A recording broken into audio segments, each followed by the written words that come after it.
misconception strikes again. You're no martyr and that's no war. What it is simple, and what you are we all agree. It's a film about the man you were, and you made him on TV. So tell me about the Rose Petals. How did you guys get together and make this record, American Grenadine? So Elijah, who we're trying to get into this meeting, Yep. him and I met probably a little over 10 years ago in Portland, Maine. And I had moved out there from LA, and he was already living out there playing music. And my band at the time was looking for a guitar player, and he ended up being a great fit for us. And him and I met. And are you also in Seattle? I'm in Nashville right now, actually. Okay, that's fantastic. And what are you doing in Nashville? Is the band kind of spread out in that way, or what? The band is actually very spread out right now. The bass player, Zach, is in Maine. Right. Curran, the drummer, is still in LA. Yeah, we're all over the place. So I believe I was just getting told Peter was telling me how you came together anyway. So feel free to continue, whoever wants to. I was just at the part where you first joined my band, and we were hitting it off from the jump, and we started like writing songs together pretty much right away, and collaborating on music. And then Elijah ended up moving to New York City.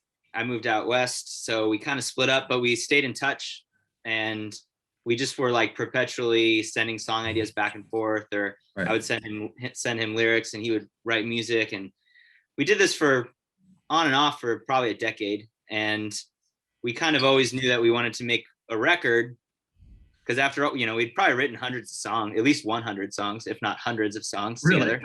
So we just, for some reason, we could never really get it together to make a record. It was either like we couldn't afford it, or like the timing wasn't right, or somebody else had something else going on. So we were just kind of like stockpiling these songs. And then finally we wrote this new batch of songs for the Rose Petals.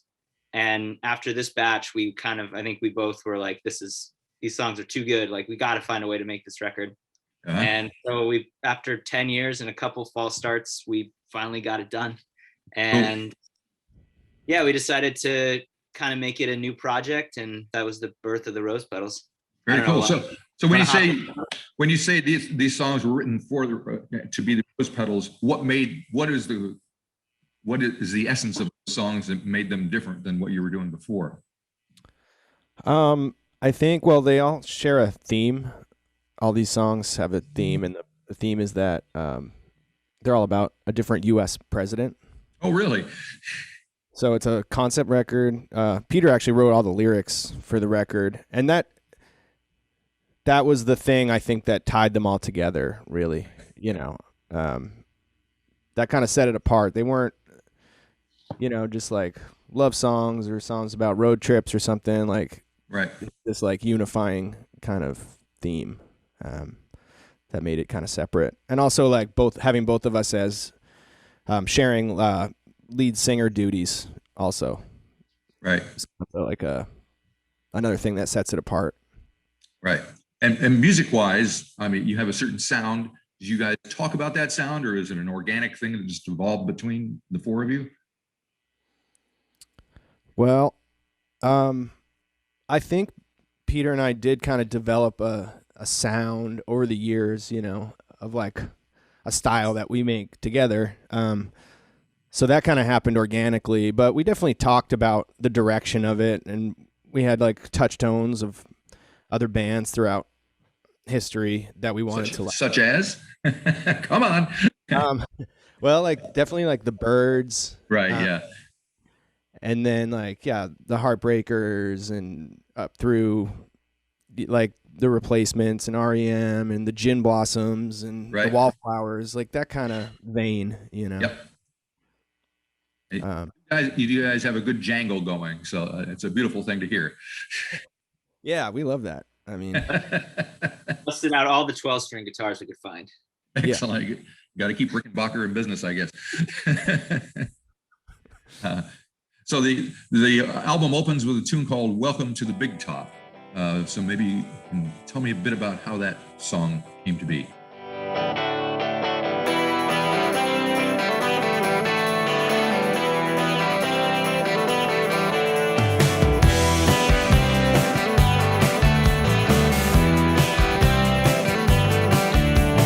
No one's best for him.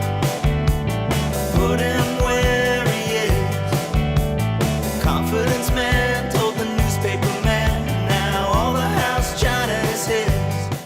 That song, as far as the president story goes, was inspired by our friend Warren G. Harding, who is commonly thought to be one of the worst presidents we've ever had. Right. But he just had this like wild, like he had like girlfriends in the White House that he was like hiding in closets, and his cabinet members were like embezzling money, and it was just like it was right in like the Roaring '20s, and you know, the height of prohibition, and he was just like drinking moonshine in the White House, just all this kind of chaotic behavior. And none of this all came out after he died. He actually died in office, and when he died, he was like beloved by the people. Everyone loved him. They thought he was He great. sounds like a people's president. Yeah, I mean, they had no idea what was going on behind the scenes. So lyrically, I guess I kind of just had this like circus imagery. Right. And then, you know, a lot of times they kind of talk about politics, at least in America, as like the circus, and there's always this kind of like circus energy. So it felt like a good kind of jumping off point, I think. And I think pretty much from the jump, we felt like it was the opening track, right, Elijah? Like, Seemed like it. Yeah.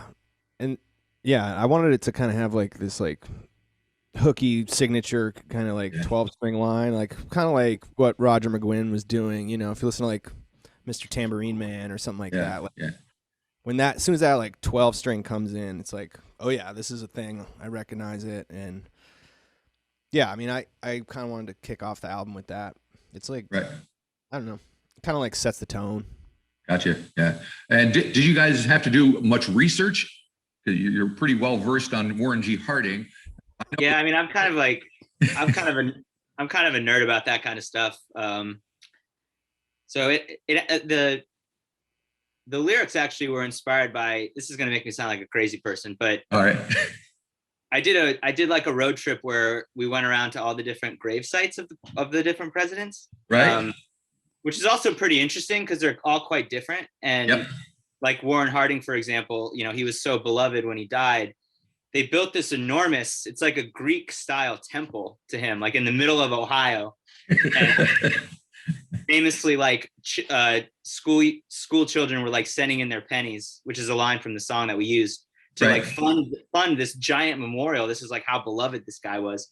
And, you know, there's just a wide range of like stories around the different deaths and like the lives of all these presidents. So that was kind of the research, I guess, was kind of like going on that trip, and it kind of takes you to like different parts of the country that you wouldn't necessarily go, because there's not really like a real reason to go to like Marion, Ohio, unless you really talk about Warren Harding. So I felt like I was seeing a lot of like cool pockets of the country that maybe I wouldn't necessarily see otherwise. So yeah, I'm no historian by any means. You know, I'm sort of an amateur Monday type historian, I guess. And so, Elijah, what did you think of all this?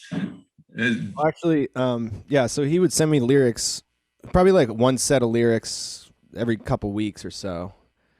And honestly, like I didn't even know that that's what they were about until after we had written all the songs and probably like demoed the songs. And then he was like, yeah, so each song's about a different U.S. president. I was like, okay. I really didn't know. And I think that's kind of a good thing. It's like, I don't know. We're not trying to just like be a history lesson, you know. It's just like we took inspiration from it. And so, were there other songs on the album that are directly inspired by that trip? I mean, the trip was kind of done in bits and pieces because they're kind of all over the place. But yeah, I mean, every one of those Pretty much songs every song, yeah. inspired by it. But like to what Elijah said, like it is less about the history. I feel like in more, I kind of see it as like American folklore a little bit, like Right. the way we kind of. I always think about like when I was in elementary school. I don't know if you had this, Elijah. Like they'd have like all the presidents over time, like their little portraits, like around the top of the room, and it was kind of this like timeline of American history and these faces. Yep. So I think I've always just kind of been fascinated with this idea of like, you know, like I kind of say they're sort of like our American gods. Like we just sort of like, and you know, we build these like sort of temples to them in certain ways. And just the way like the folklore and the folk tales of like who they were and like what they did kind of like disseminates down through time to sort of, you know, inform us about the past and like where we come from.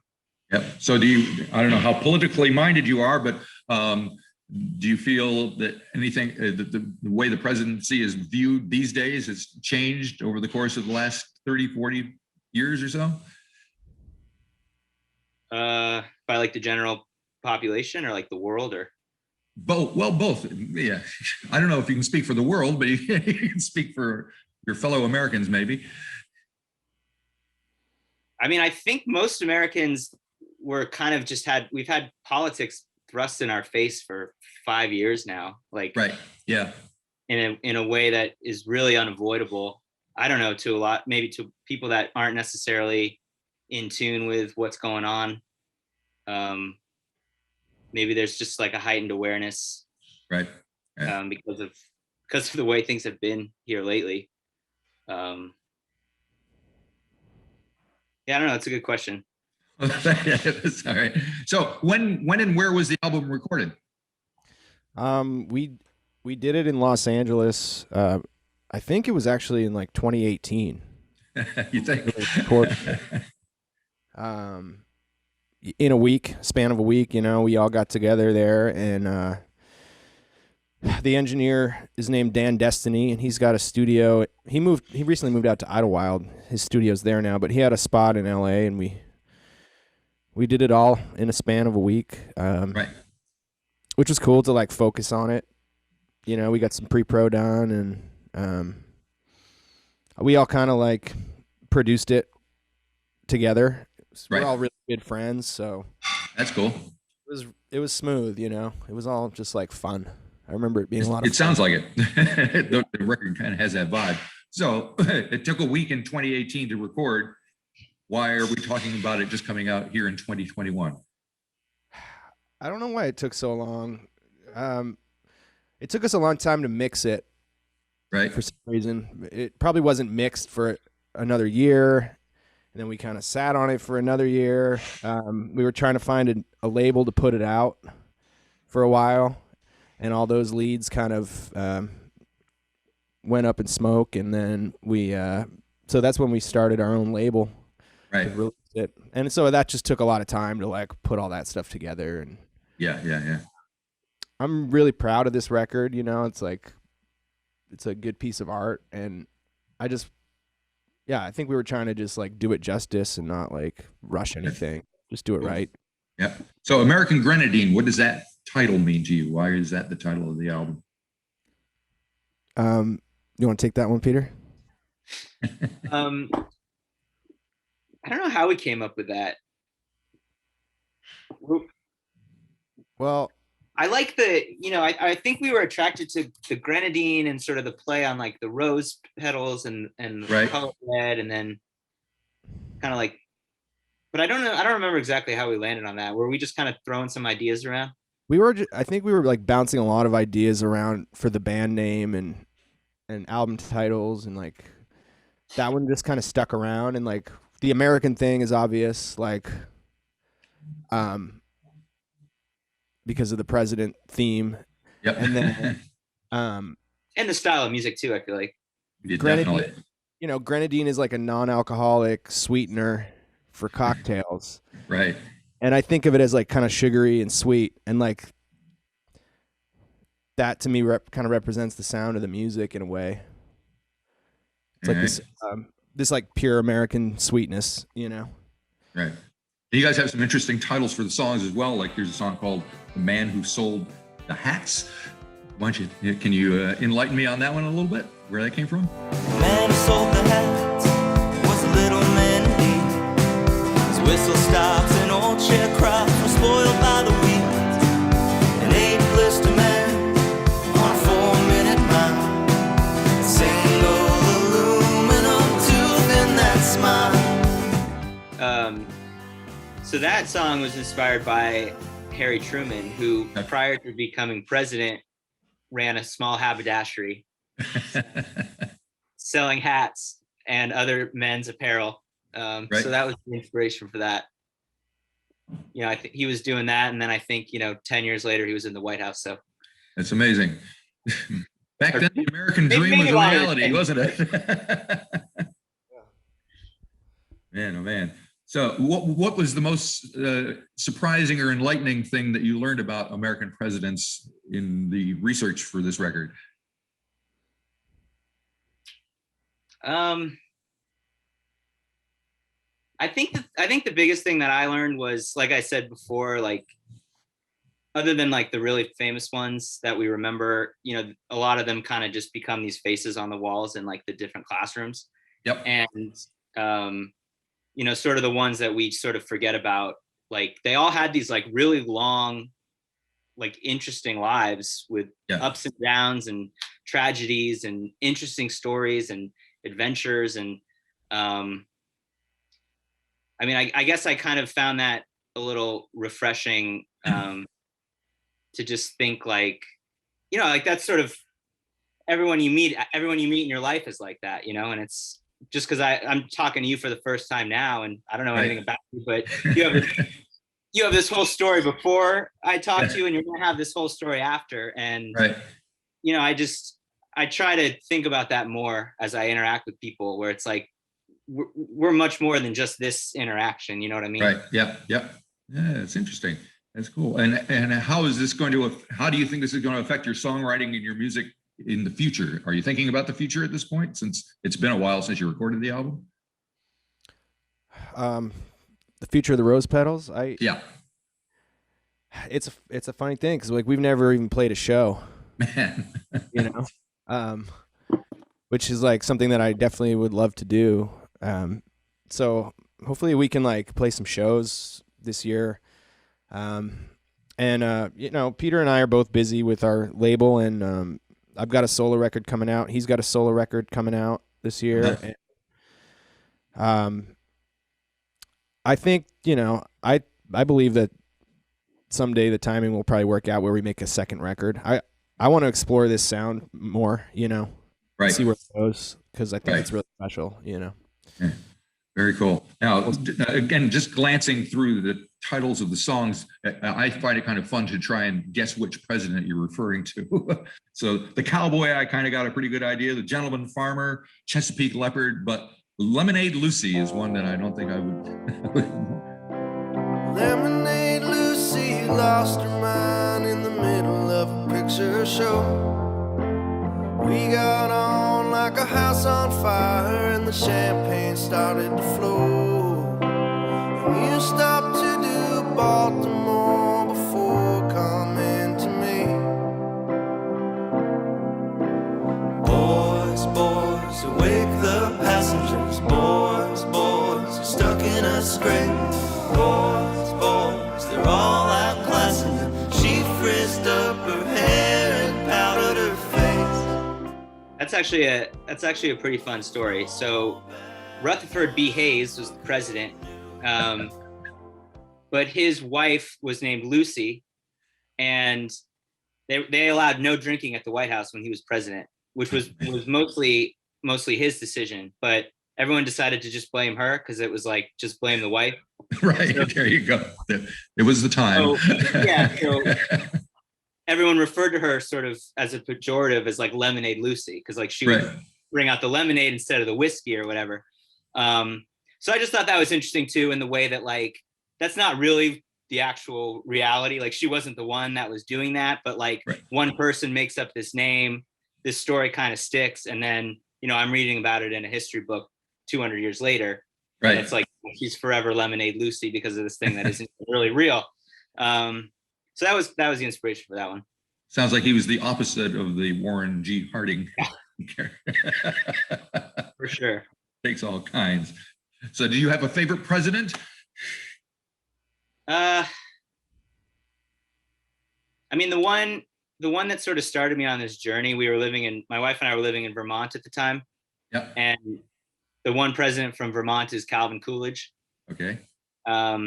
So we actually visited his house and his grave. That was sort of the first one that we did because it was just down the road from where we were living. So that was kind of the first one that got me on this thought of like, oh, like I've never been to a presidential gravesite before. Like, I wonder what the other ones are like. And, he's sort of one of those presidents that a lot of people don't really remember, but he had a very interesting life and a very kind of tragic life, a lot of tragedy in his life. And the song on the album, They Say You Loved a Good Man, was inspired by him because, he was a pretty mediocre to poor president, I think a lot of people think, but he was genuinely like a really nice guy. Like he was really like trying to do his best. He made some bad choices or whatever, but like he was trying to just be like a really good guy, and he really was. You've been there with all of my sadness, and I've reveled in your grace. Your badland dreams stuck in between, where the mountains meet the face. I always used to watch you dance, and I remember how you ran, and they could see abundantly you really loved a good man. But he had a lot of depression issues and had problems like relating to his wife, and she was very unhappy most of their life. And so that song was just sort of I felt like it was his way of kind of like telling his wife that he loved her, even though we couldn't really do it in real time.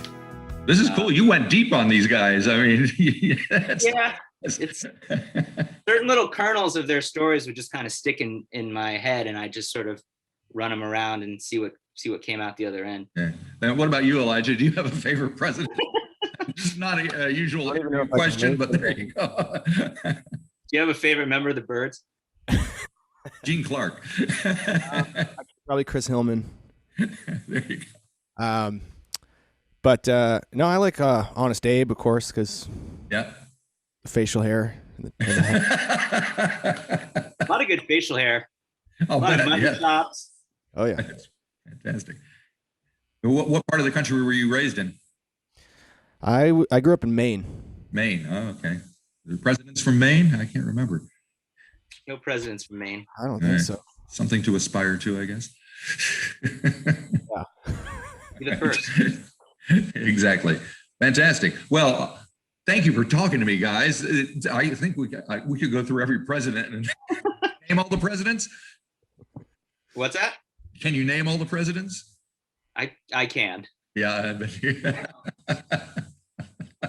I can. If I'm, bar trivia, man, if I get a president's category, I'm good to go. Yeah, I can feel that vibe. Yes, very much so. It's cool. Well, hopefully you guys can get to do a gig sometime, and maybe you can come down to New Zealand and educate us on the presidential situation. Yeah, I'd love to come down there. I've never been. He was just saying, Elijah. He was saying before you got on that they had like was it 50,000 people in a concert? Yeah, 50,000 people we had in the show on this past weekend. It was a big deal. Awesome. And it was a local band because we can't have any international acts coming in because of the lockdown thing. So it's for the local scene. Yeah, that's awesome.